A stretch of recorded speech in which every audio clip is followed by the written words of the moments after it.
Can everyone see my screen that I'm sharing? You can either unmute yourself or say something in the chat. Awesome. Yes. Thank you.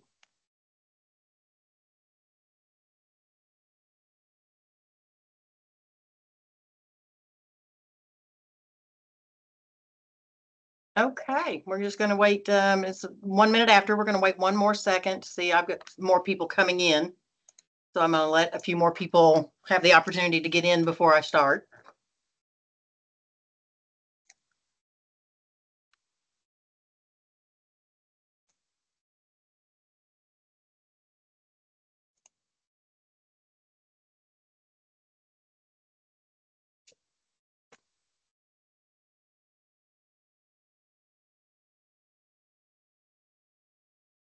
Okay, I think we're going to go ahead and get started.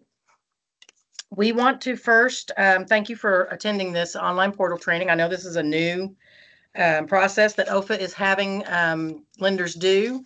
I think for some lenders, it's not necessarily completely foreign. Some lenders do this with other HFAs that they participate with as well, as the fact that U.S. Bank, the servicer that you ship all your loans to, do this through a portal system. So please do not confuse OFA's online portal, lender portal system with U.S. Bank's portal. They are two different portals, two different requirements. You upload your loan completely underwritten closed loans for purchase through U.S. Bank's portal. For OFA, you are uploading your review file after you make reservation, you're uploading your conditions, and you're uploading the closing documents so that we are not passing PII through our email system like we have been doing in the past. So we just want to make that distinction that it is two different portals, and this is still going to be your review, conditions, and closing process. With OFA is only going to be uploading the documents rather than emailing the documents. Excuse me. You do still have to notify OFA that you have uploaded the documents via email, is how you will notify us. You will still go to the OFA rate lock at ofa.org email address and notify us that you have uploaded your review file, that you have uploaded your conditions, that you have uploaded your second set of conditions if you have conditions after the first set. Maybe you forgot a document or we're waiting on a document, or forgot to make one correction and we need it corrected and you have to send us a second correction, or that you have uploaded the closing documents. That way we know that they are there. The system does not have a notification process to notify us that you uploaded them. That will probably, just for those who might ask, that will probably never be fixed. It would cost us. We've asked the software developer of this program that we have had for probably at least 24 years. Well, no, 12 years, since 2012, I believe, as when we got this system, to do that for us, to see if it would make a notification to us that you guys have uploaded documents. And they said for another $25,000 they'd make it do that, but that's probably not going to happen anytime soon. So you do still have to email us notification that you uploaded your documents. First on the list is user credentials. For those of you who do not know how to request user credentials, if you don't have them, I'm going to take you through that. You see my website, ofa.org page now that is on the screen here, and you will normally go to Lenders and Realtors for any of the options for the programs, the program guides, things like that, and we'll discuss that shortly. But for user credentials, you'll go to the lender login, which is on the far right top, and click it. And instead of filling in the user credentials here, like mine are showing, you will go below that sign-in box and you will click Register for User ID. You will see this box here. You must complete everything in this box. You will put in your first name and your last name. You'll put in your business email address. No personal email addresses are allowed. Business email address only. Your user ID will always be your first name initial and your full last name. So mine is K Nichols for Christina Nichols. Your password can be anything you want it to be. It can be uppercase, lowercase, numeric, or character. You will go over and choose your role or one that best suits your role. There are several options in there. I do not suggest choosing the first two, contact or doc compliance exceptions. The reason behind that is that everyone who is a user is also a contact. So if you're going to request user credentials, you're automatically going to be a contact. Doc compliance exceptions doesn't get you anything other than your normal, it really doesn't give you anything. It's not a role per se. Yes, there are people who specifically only answer conditions on loans, but we want to know what you are. We want to know if you're a loan closer, an officer, a lock desk, a processor, or a processing center. We don't really use property inspector. We don't require inspections on our side for our review file. There is a purchase group and an underwriter contact in there. Those can be mainly, especially the purchase group, can be mainly used for like the corporate branch who wants to have access to the pipeline and see what all you have in the pipeline.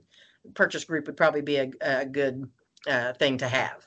Or you can simply put in, I'm sure that most contacts at corporate offices are also office managers and things like that, are managing partners, whatever they are usually loan officers as well. So you can put that in. You will put in the address, city, state, and zip of the location you are at. It doesn't matter whether you're at corporate or whether you're at a branch. That almost doesn't matter anymore. And I'll tell you later on why I say that now.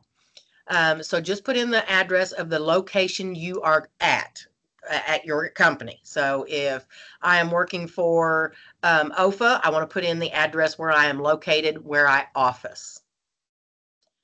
When you are complete, when you have that complete, you will go down and put in your phone number. During normal trainings, especially for new lenders, I like to let them know that you can have your office desk number in there, or you can put in your cell phone number, whichever number you get calls at most of the time, you can put that number in there. The agency, where the only option is Oklahoma Housing Finance Agency. And then for lender, you will go down, do the drop down. Wonder why there's nothing there. Oh, because I have nothing filled out. That's why. And it's alphabetical.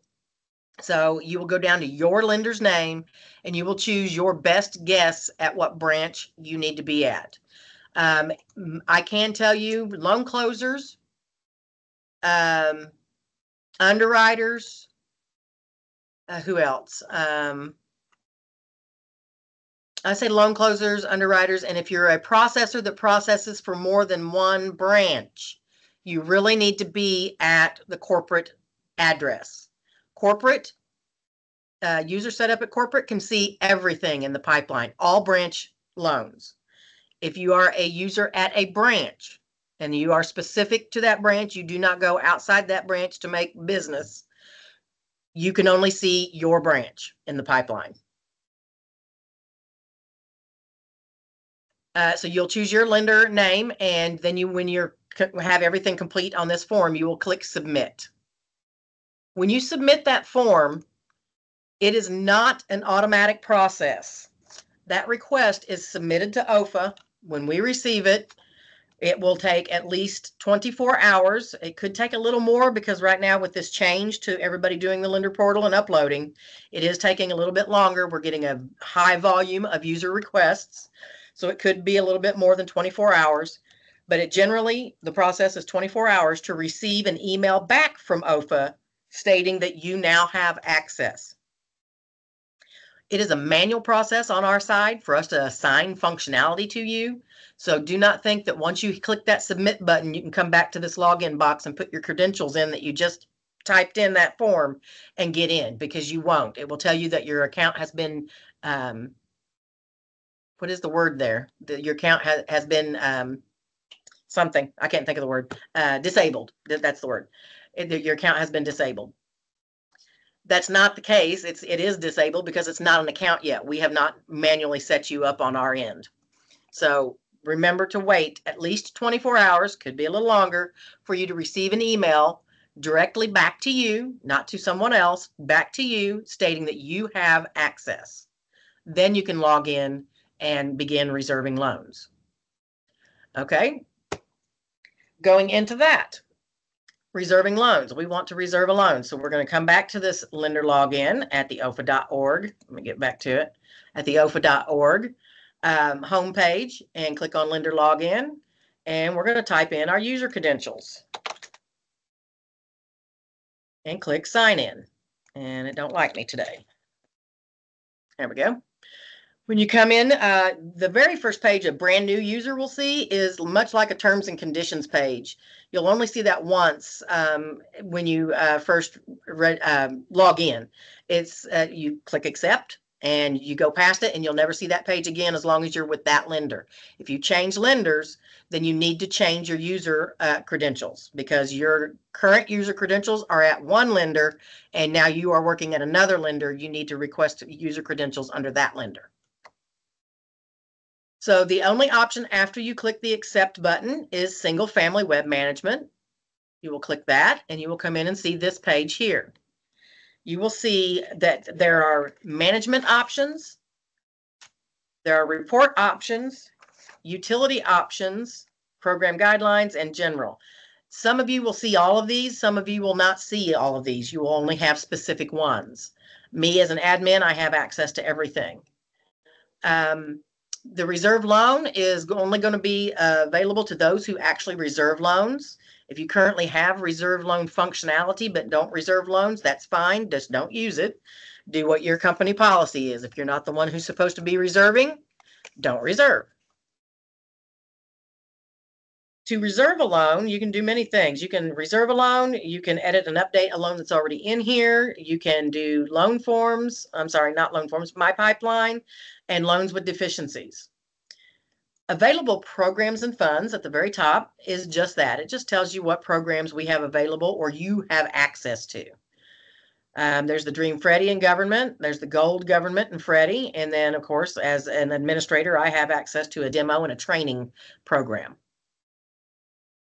You go back and you want to go into, no, that's not what I said, reserve loan. You will click on reserve loan and your lender name will automatically be in here. Where you are set up with your user credentials is what name will show in this box. Since I am not at one, I'm going to go down to my Made Up Test Bank. And when you do that, you will see the programs that are available to you. You will then need to filter by program. You should already know when you come in here a few things. You should know whether your borrower is a first-time home buyer. You should know the census tract number, and I can take you back and find that if you would like. We have a link to our geocoding website from our website. We have also the opportunity to get the census tract number from the appraisal. A lot of you don't get that appraisal until well after you've made the reservation. So the census tract option on our website to go to the geocoding website is the best option. I'm going to pop back to it and show you where it's at. I should have done that before I came in here.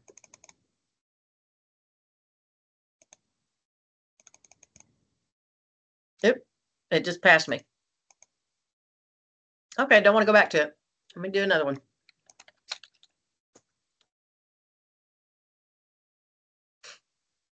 You go to lenders and realtors. You choose the lender's option. You scroll down just past the loan program guidance section header, and you see some watch the DPA video and some program overview, and census tract is right here on your right. You will click that and it will take you outside of our website, and you type in a property address in here.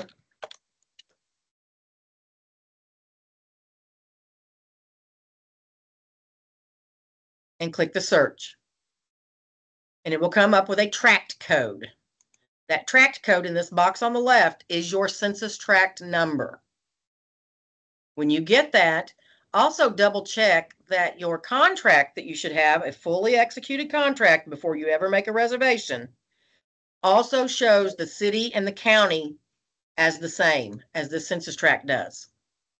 That will make a difference in whether your reservation goes through. So I know I'm in Oklahoma City and I knew it was Oklahoma County, but just double checking, it says Oklahoma City and Oklahoma County.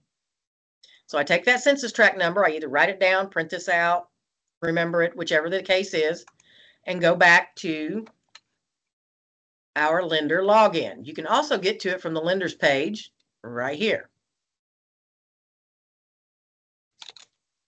I'm already in it, so I'm not going to log in again. This one. After you log in, again, your name will be there. Let me go back to my made up bank. Where'd it go? There we go. And choose your program. You should already have your census tract number. You choose the interest rate that you want. Choose the right program, Christina. And click New Loan. And then you have all the information in here that you need to enter off of your executed purchase contract, your IRLA, and you will also, let me mention, the year built. You will need the year built. The year built can be found, yes, normally on your appraisal, but you can also find it on any county assessor's website. You can also find it a lot of times on either Zillow or Realtor.com. Usually around 80–85% of the time, they'll have a year built on the home. So you will need to have the year built. I can tell those of you who have been with OFA for quite some time that it used to be required on the 1003 when it was called just a 1003. But now that they have revised it to the IRLA, Uniform Residential Loan Application, they've removed that and the legal description from the form. That doesn't mean it still isn't required for OFA. When this software was created, we were still on the 1003 and it was a required field on that document. So it was made required in our system. This system has not been updated. I don't know if the software company intends to update it or not, but it is still a required field for OFA. So you still need that year built. On a reservation, if you do not know how to make one, I have a couple of them that I have made up. So I will just go through the blank screens here. Then I will show you the end result of a reservation. There's a couple of fields on this page, the loan information page, that we want you to fill in that are not required. Required fields are denoted with a blue circle with a line through it. We want you to fill in the extra fields for lender loan number and lender case number. That is because 90% of the time when we ask a lender, whether email, phone, or otherwise, what's the loan number, you guys give us your number. If we don't have your number, we can't look it up by your number. So you either have to know the OFA loan number or give us in this reservation your loan number so we can look it up by that. The lender case number is self-explanatory. It's an FHA, a VA, a rural development. I believe Section 184 has a case number also. We'll have case numbers. So put those in there. You will tab across to the estimated closing date, and that is one of the reasons you must have an executed purchase contract in your hand before you make a reservation. You must have the estimated closing date from that document. You must also have the purchase price. The purchase price, you must then have figured the base loan amount and then added your MI to come up with your total loan amount. In the loan amount field, you must put the total loan amount, not the base. If you put the base in there, your calculation of down payment assistance at 3.5% is not going to calculate correctly. So make sure you have your total loan amount in there. That total loan amount should be the note amount when this loan is complete. Put that in the loan amount and you will see that it automatically calculates the down payment assistance. That is not a field that we can change. It is an automatic coded field that we cannot change manually. Whatever the cents says on the end of this DPA amount, let me change the loan amount, is what you must put on your documents. I know math is math, but apparently not to the financial world. Apparently there's banking math and then there's math. And they set this up, the software company set this up to figure that if you have 75 699, that it will round up, because after the 75, the 6 is higher than 5. It will round up to 76 cents. But if it is 75,555, it will not round up. So it is above 5 rounds up, 5 and below stays that same cents. Don't ask me to explain it any better than that, because I probably would get you confused. But it has to be the cents that is on this. Then you will come down, tab through and put in the purchase price that is on your contract. And then you'll tab back across and put the loan type that is on the contract. When you're complete, when you have this page complete, you'll go to the origination tab. Your lender, see, as I'm signed in, it will already be there. And then I can choose whoever my loan officer is if I'm not the loan officer, or whoever my processor is if there's somebody there. You do not, these are not required fields. You do not have to choose somebody. Your name, if you want to make sure your name is in there, that's great. But if someone's not in your list, in your drop down, it means, all it simply means is they don't have a user account. If they don't have a user account, they may not need a user account and don't need to do anything in the system. They don't need to reserve. They don't need to upload docs. They don't need this. But I can almost bet you that everybody that touches your loan in your house is going to need access. So they should be in there. If they're not, they may need to be in there if they're uploading documents. You don't have to put a name in there, but you can if they're in the drop down. If they're not in the drop down, we cannot just manually put them in there. They have to have a user account to show up. You will click on the property tab when you have that page complete, and you will enter the property information. On this page, the most important thing to remember is your tab key on your keyboard is your best friend. If you try to hit your backspace, your back arrow on your browser bar, it will throw you out of your reservation and you will have to begin all over again.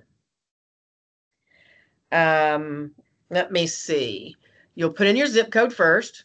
You'll put in your house number and street name second, and it must be what is on your contract. If it says street, please put the street on there. If it says avenue, make sure you put avenue. Make sure whatever is on there is what the contract shows and what the reservation is entered as. You can put in there 100 Northwest 63rd, but if you don't put street, we can't guess that it's street, avenue, court, trail.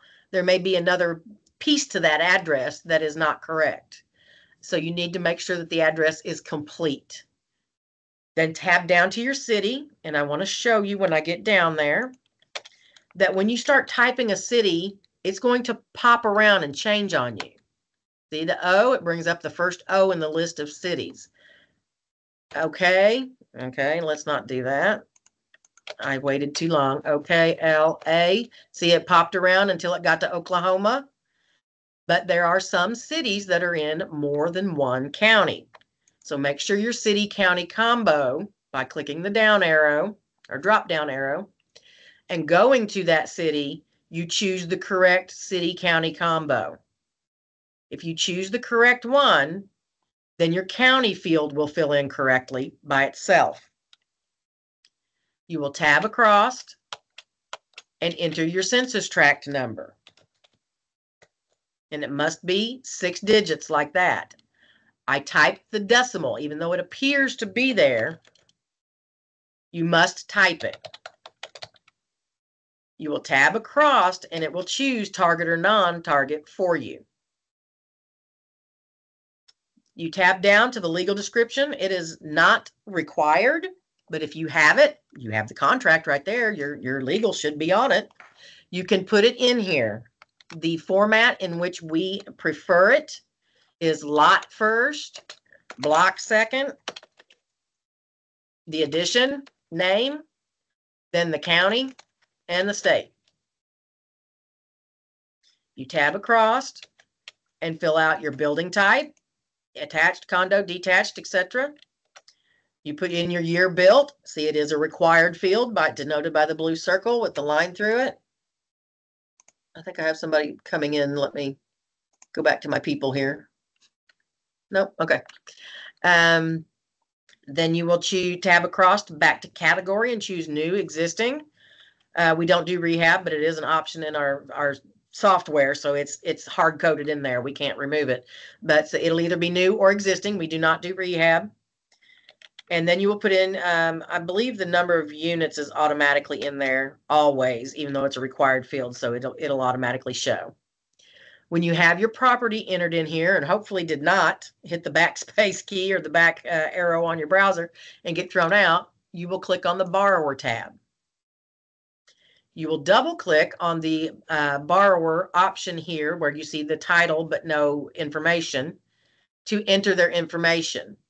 But before I do that, I want to make note that you must have your screen full screen, your internet browser full screen, because in order to add a co-borrower or edit anything in this, when you do enter it, you must be able to see these buttons, edit, add, and delete, and you can see they're about middle screen on the right. So if you're not full screen, sometimes you can't see them. Mine just moves it with it. It sizes it up and down. But some browsers don't do that. So make sure that you have it full screen. So we're going to add the borrower and then go double click, and we're going to put the last name, the first name, and the middle initial. And this needs to be off of your application, how they're going to hold title. Where you have the lender information section, that's a 2-page section, and it says how title will be held. Whatever name is there is what name you need to make the reservation in. You will enter that name, whether it's just the middle initial or the middle name is spelled out, however they have it in how they're going to hold title. And you will tab across to Social Security number. You will enter their Social Security number. Please be careful and don't transpose numbers in it because it may be somebody else's actual Social Security number. And don't put numbers in there that shouldn't be in there. You will tab on down and fill out their demographic information, their sex, their marital status, their ethnicity, their race, and then you must put in their middle FICO score. It must be their middle FICO score. Let me answer a couple of questions that might come up before they come up, and that is if you have a borrower and you have ordered the tri-merge for them, but they come back with only one score, and that score is 640 or above, then you put that score in here. If you ordered the tri-merge, you're going to ship this to US Bank and they're going to know you ordered it, but they truly only have one FICO score. It can be accepted as long as it meets the FICO requirement. If you come back with 0 scores, but you ordered that tri-merge, yet you put it through your automated underwriting system and you got an accept, you can put it through here, but you still have to enter a minimum 640 if you're doing a manual underwrite. Our system will not let you bypass with a 0 or anything less than 640 in here. So if you've got a 722, then you put 722 in there. But if you've got a 623 and you put that in there, it's not going to fly. The system is going to catch you and tell you at the end when you submit, you cannot do this loan. The FICO requirement is not met. If you're doing a manual underwrite and they really truly have 0 credit scores, you still must put 640 in there. When you have the borrower's information complete, you click OK, and then you will see their information listed across here under these headers. If you have a co-borrower, you will hit Add, and you will put in the co-borrower's information. The name still needs to be how they are going to hold title, their social, their date of birth. It will automatically calculate age, and then you'll put in their demographic information. There's one spot under their marital status that is different in the co-borrower screen than in anything else, and that is the relationship. We do like you to enter the relationship, and as you can see, there are plenty of different options in here. There's child, other, parent, sibling, spouse. You can choose any of those and put those in there. When you have all their ethnicity in there and their race, then you can put their middle FICO score in. So if you have more than one borrower, you must put middle FICOs for each person in here. These will now, they used to print only one on the loan confirmation, but they now print both. And I believe we have the option to go up to 4, depending on how many co-borrowers you have. When you have all the information filled in for the co-borrower and you don't have any other co-borrowers, you click OK.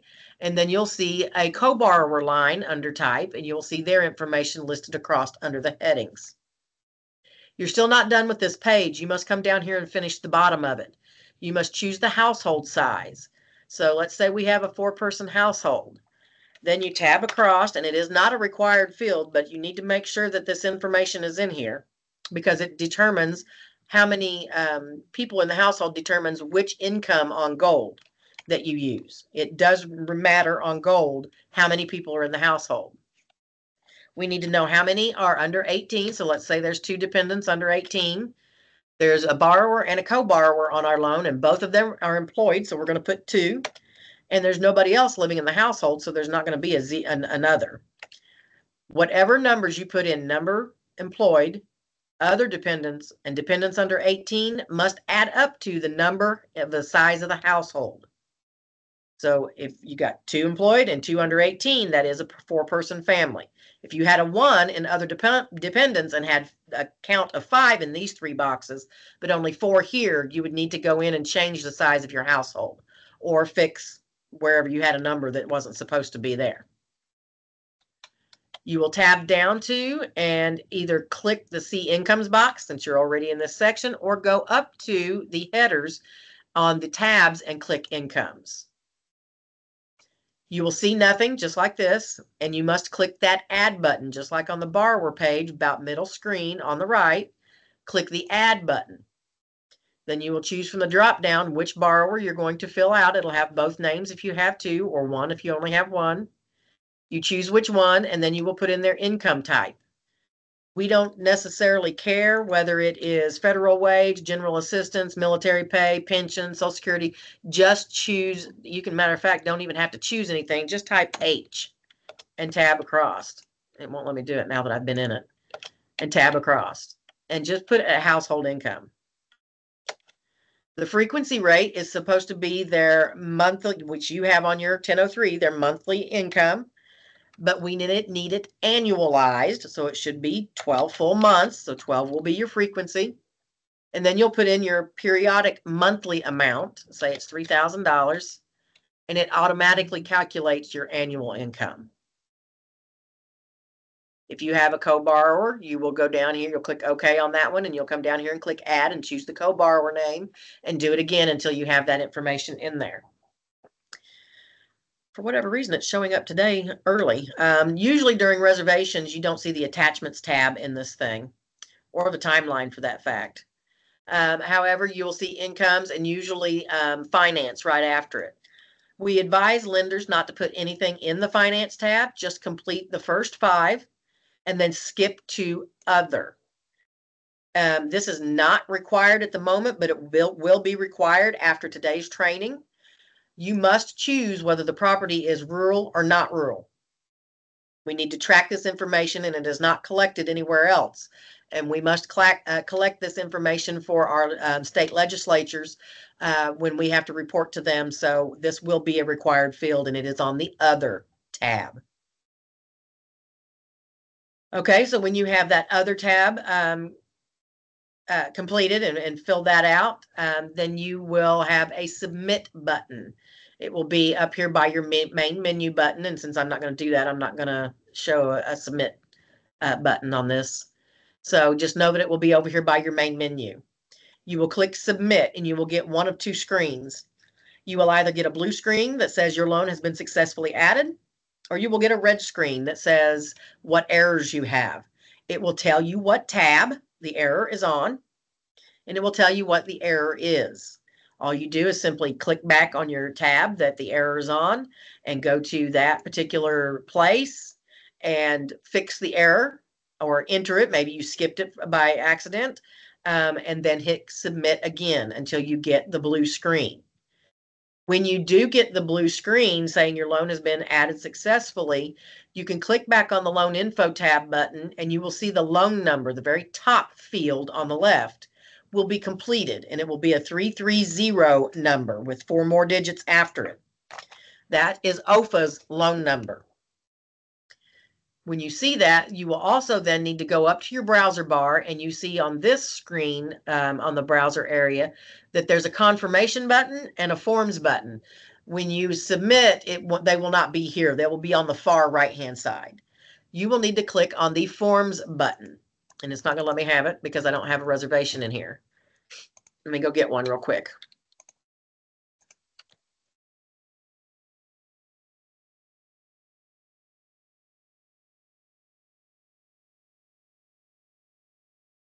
Okay. Now see, they moved over the confirmation and the Forms button, moved over to the far right. So you will need to click Forms. On Gold, you will always see 2 documents. On Dream, there will only be 1. The 1 document on Dream and one of the documents on Gold are called the Loan Lock Confirmation Report.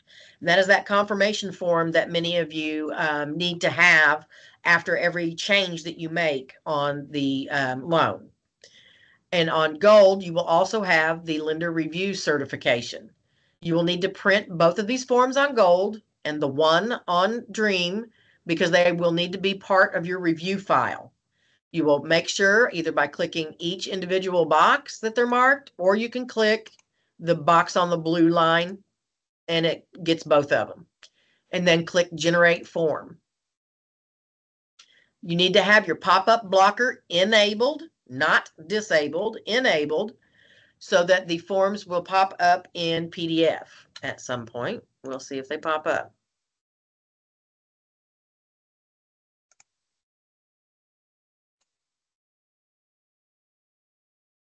Don't know where they're going because they're not popping up for me. My Adobe was giving me problems. They will pop up in an Adobe format, PDF, and you will need to then either save or print that document, those documents out.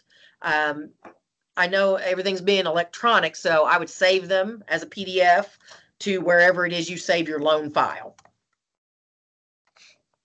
Once you have those 2 documents on Gold and the one on Dream, you have completed a reservation. The question becomes then, what do I do? What now? What happens now is, I'm going to try to go back to the main menu. Here we go.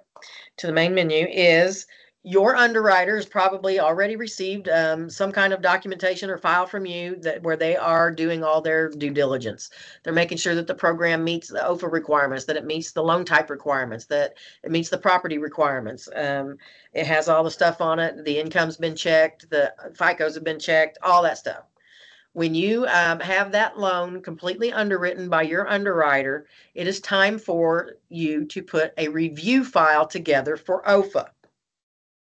That review file must consist of certain documents. I'm going to log out of this and go back to my home page. Not that, because I've got everything messed up here. You must put that review file together in a particular order that makes it very, very quick and easy for OFA to review the loan file. Remember, we only have 72 hours to even begin reviewing what we receive in a day's time. So what we receive today by 2 p.m. is today's business, and everything received after 2 p.m. is the next business day's business. And your clock starts ticking then. 72 hours from the date that we receive it, and that is going to come by your notification via OFA Rate Lock at OFA.org, a simple email with the subject line stating the OFA loan number, the primary borrower's last name, and the word review in it. So that we are aware when that email gets here with your body of the email that you typed stating, I have uploaded my review file, please review for approval. Something to that effect. We know that you've uploaded it and that we need to go look at it and review it for you. That tells us when our 72 hours starts so that we have your file reviewed within that first 72 hours. The documents that you will have depend on what program.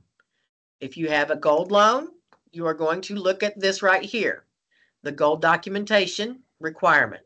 It tells you the entire process basically, from reservation to review, to approval, to closing, to post-closing.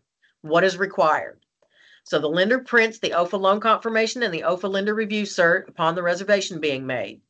Then you put a file together with these particular documents in this exact order.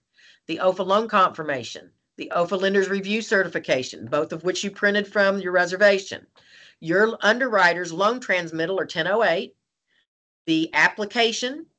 On gold, we need 2 applications. If you don't have electronic signatures, that is, we need the initial application and the most current application that you have with the correct numbers, address, all that good stuff on it.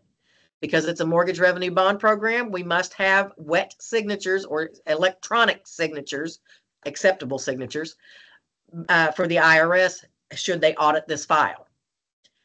The OFA residence history form, if your property that your borrower is purchasing is in a non-targeted area, you must have them complete this form. It's really you complete it, they sign it.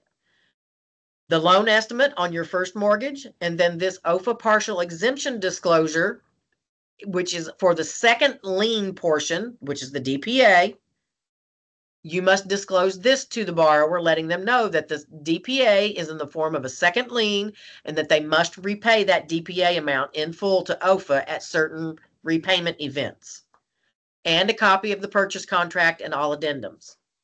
You put that file together in one PDF document, and because you're uploading it, it can be in black and white, it can be in color, it can be in the best dots per square inch, DPI that you want it to be, whatever resolution, because you are going to then take that one PDF combined file and upload it to the loan through the web portal. Now, how you do that is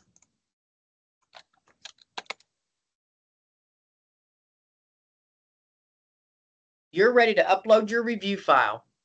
You are either going to come to Edit Update Loan or My Pipeline. I'm going to go to Edit Update Loan, and I'm going to type in the loan number, the OFA loan number, or your lender loan number. You can search by last name, first name, or either of those. And click Search Loan and pull it up.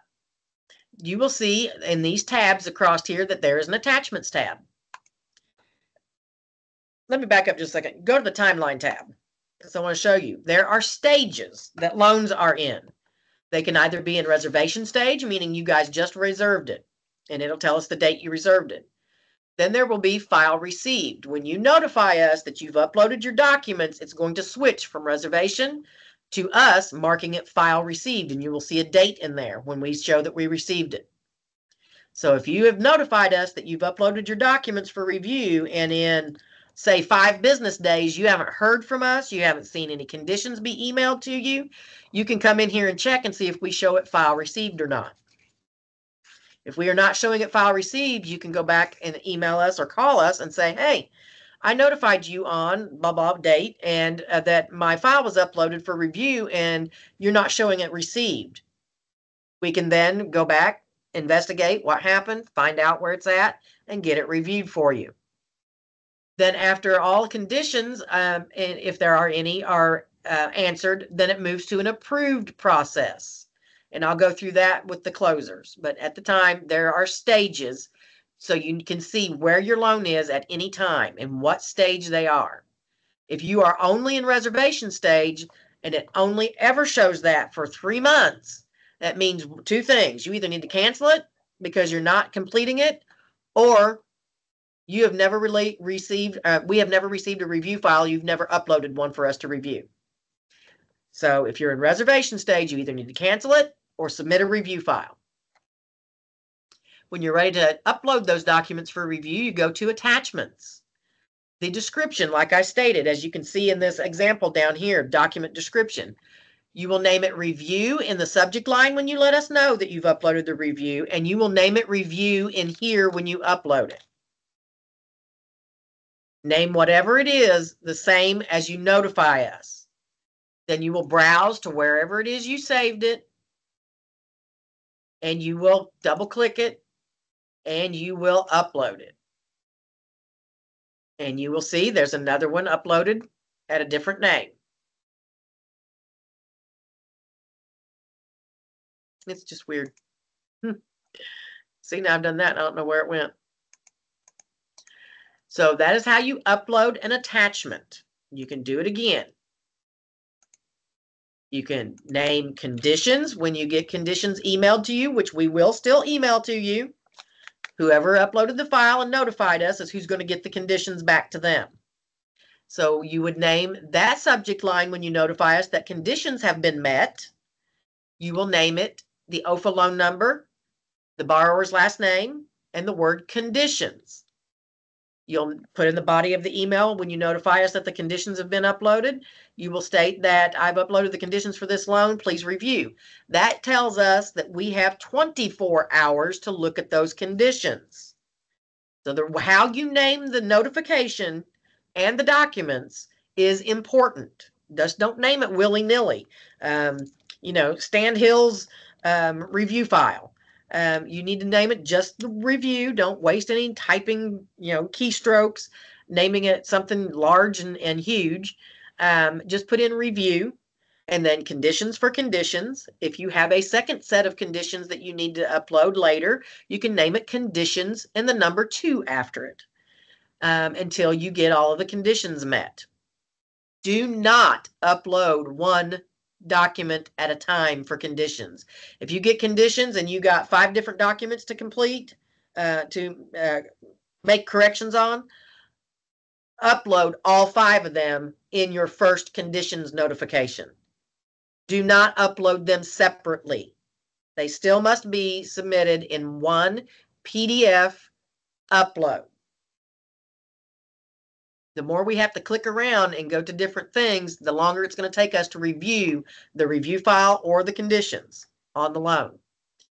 So upload as many sets of conditions. Like you get a condition. I know this is confusing. You get a set of conditions for the first time after our review, and there's 5 documents you need to fix. We get all of those back in one PDF attachment, and we review them, but on 2 of the documents, you missed a couple of things. So it would be when you have to upload a second set of conditions. But don't upload those 2 documents separately when you do. Put them together and upload them and call it conditions 2 in one attachment. And say, I've uploaded the second set of conditions, or I've uploaded the remaining conditions, whatever, something to that effect. We don't want a loan, as you've seen, where are my attachments? I don't know where they went to. Let me go back to the main menu. What I want to show you is we don't want a whole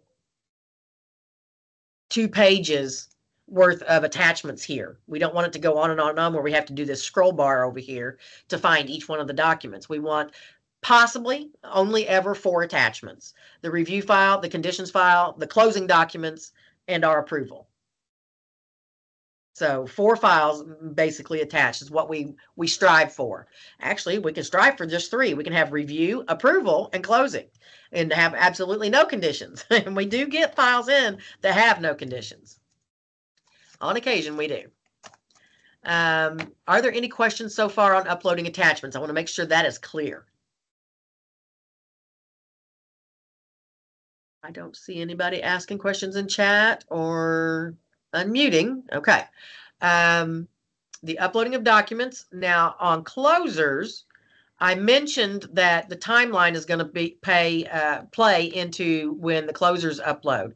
You will know, you can go to your pipeline, and I'll show you what your pipeline looks like in a minute, and come into each loan that is in that pipeline. Just click it open and go to the timeline and see if it is in the approved stage.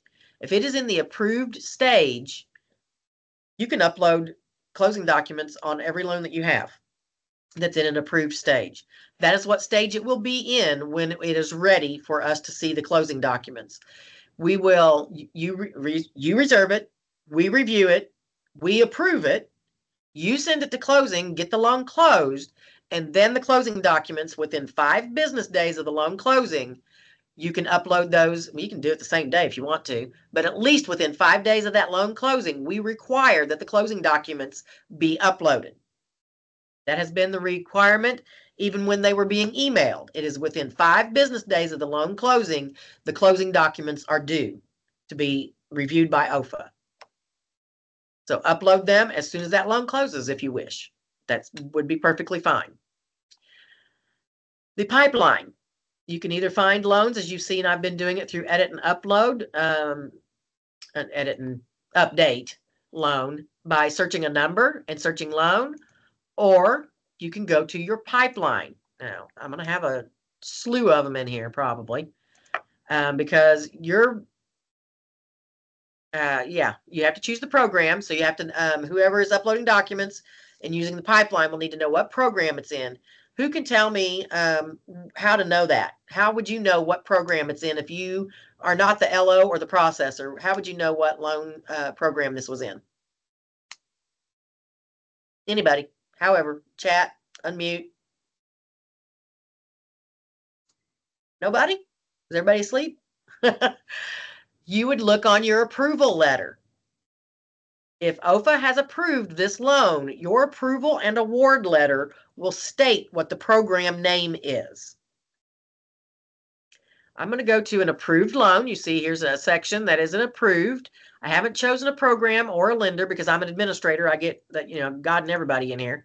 But I'm going to go to find approved loans. And I'm going to click on this little drop down, down pointing arrow. I'm going to call it that. It's going to show me all the approved loans in here. And I can pull up one and show you real quick. There are all kinds of attachments. And one of them is the approval. So if I open the approval, oh, look, it finally popped up. On page 2, it tells you right here, product, Dream Government 2022. So that's an old loan. It'll tell you the product name. Okay. I'm going to do, I know why it's showing me different stuff. Let me do something real quick.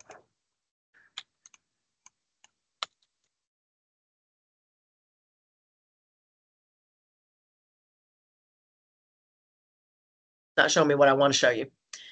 So here's my pipeline. I can choose my program. So I know from the approval letter that it's a gold program loan. It's in file received.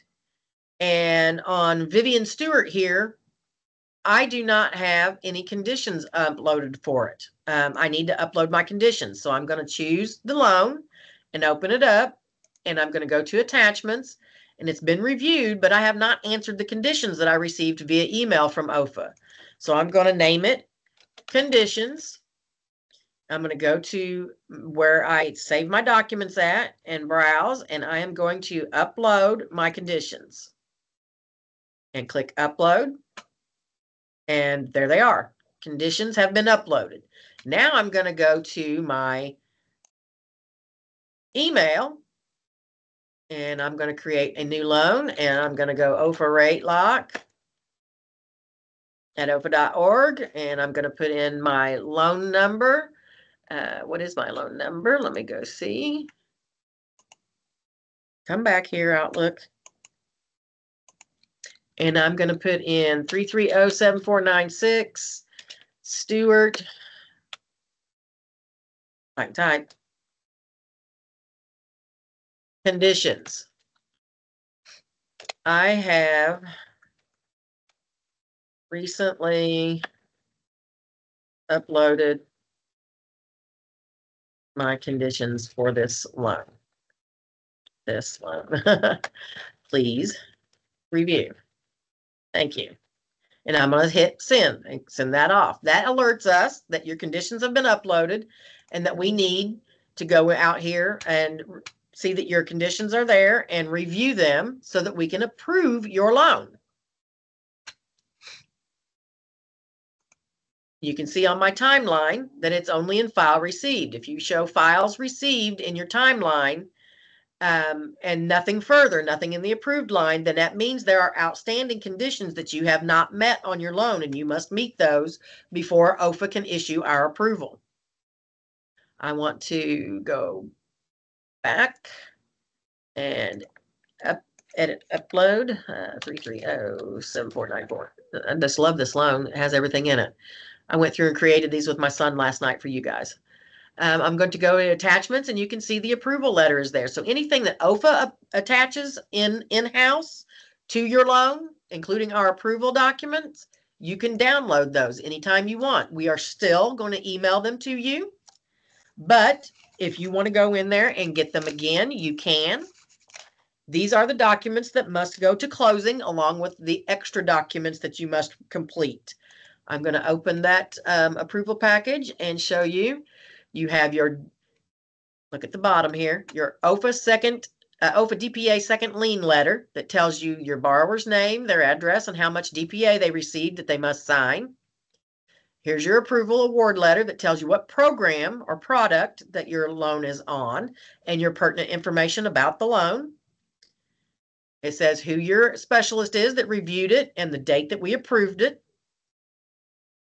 On gold, you'll have a mortgage's closing certification with the pertinent information in here, and that should already be marked, whether they were or were not a first-time home buyer.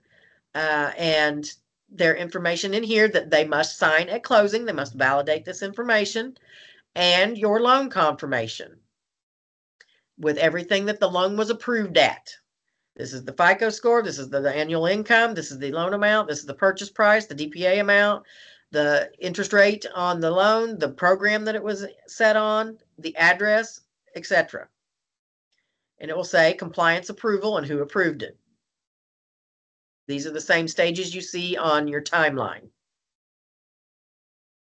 Notice that we don't ask for underwriting certification. Underwriters can have access to our system, but they are not required to certify the loan online. We don't have that capability here at OFA. Other agencies do. HFAs do have that capability, but we do not, nor do we require it. The requirement comes and the certification from the underwriter comes in the loan transmittal or 1008 that is included in the loan file.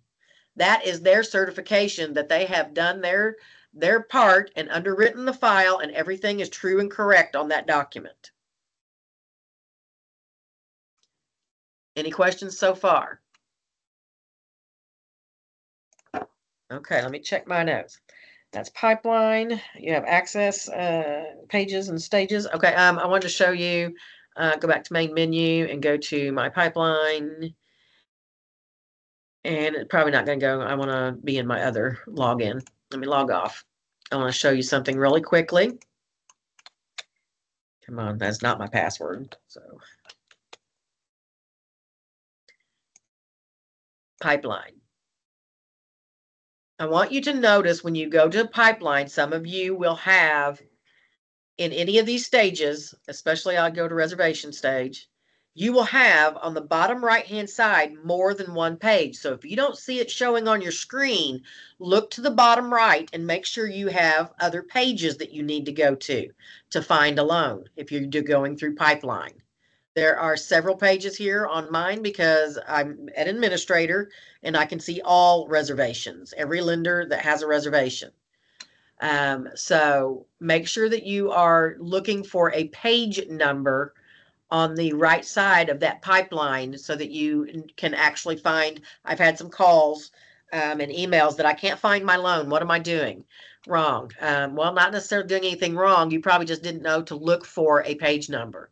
You can also see on the right-hand side, far right-hand side, how many loans are in each stage, how many are in reservation, how many are in file received, etc. So if you are at one branch, you can see that entire branch's pipeline. If you are at corporate, you can see every branch you have active with OFA's pipeline and loans. What else? That is really all there is to it. Does anybody have any questions? Have a suggestion or a question about anything else that I have not covered? I see one in the chat.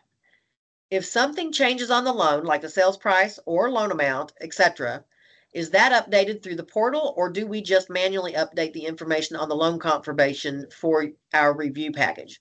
No. Okay, so let me do a scenario. You have a loan. We've reviewed it. We've approved it.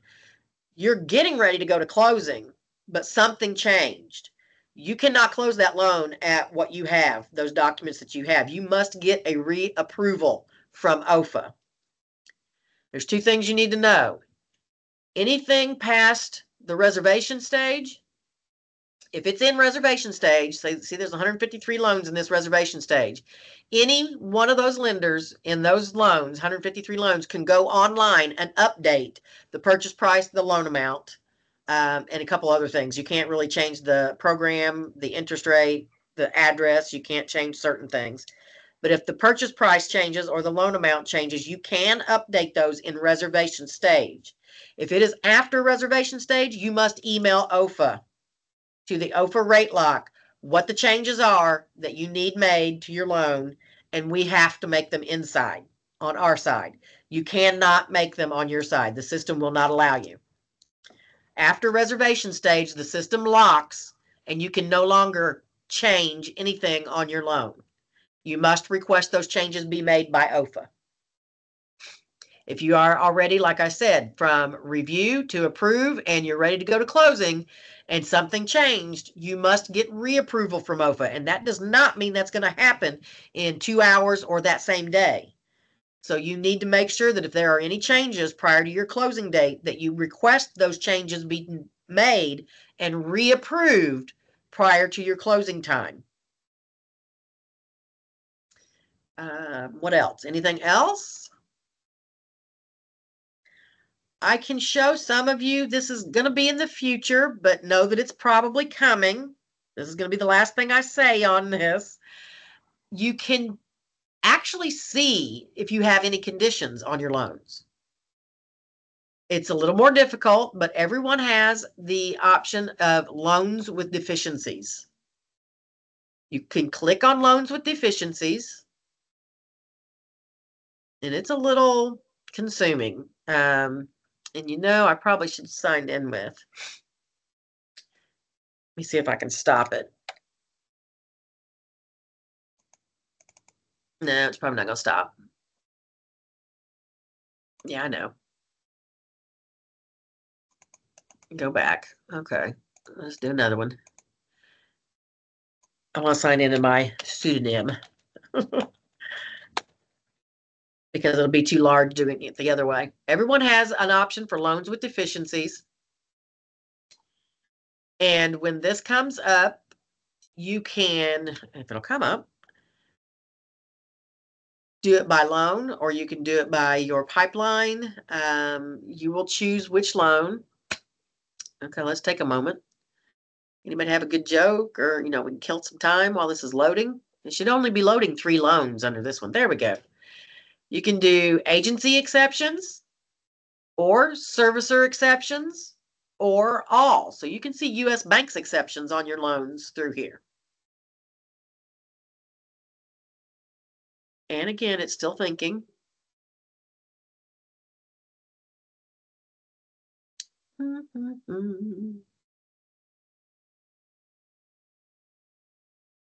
Really? There's only one loan. Thank you. You can do a quick search.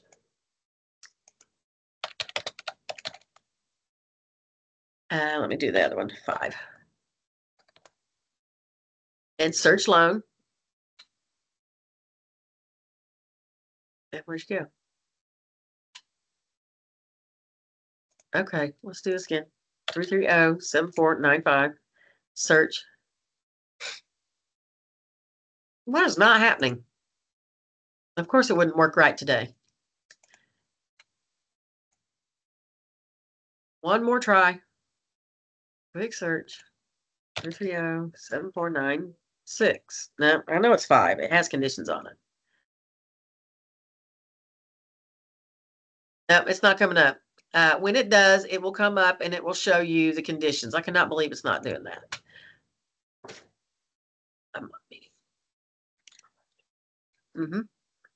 Let me go back in, see if I can get back in mine. If not, we won't mess with it. Okay. Go.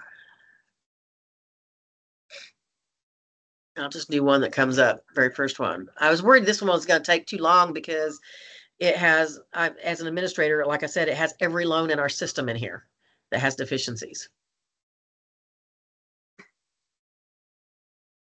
But I really want to show you.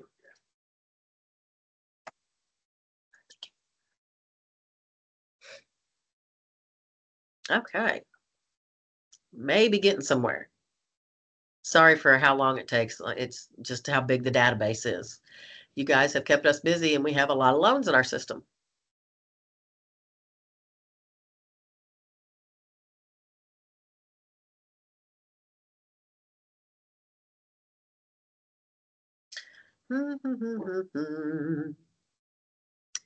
Any other questions while you? No, there we go. Watch it not pull this loan up here either. Well, I'll be dang.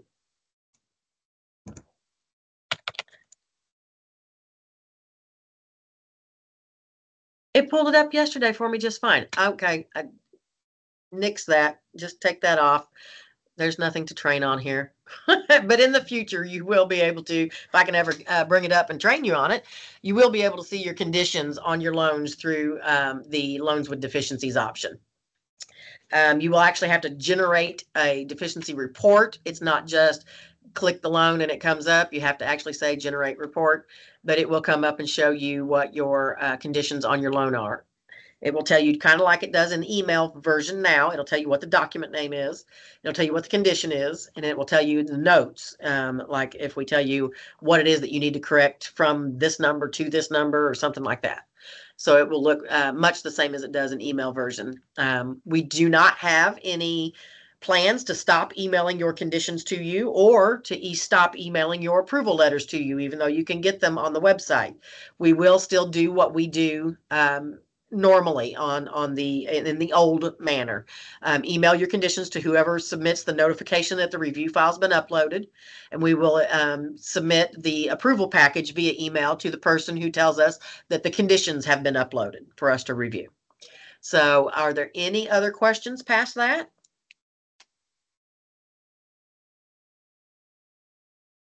Put them in the chat or unmute and ask them.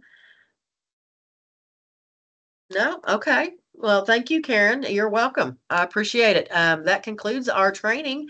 This training has been recorded and it will be available on our website at the moment that we can get it posted when it's complete.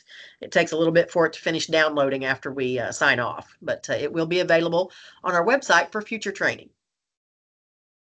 If there's no other questions, I will give you back your day. I appreciate you being with us. Thank you.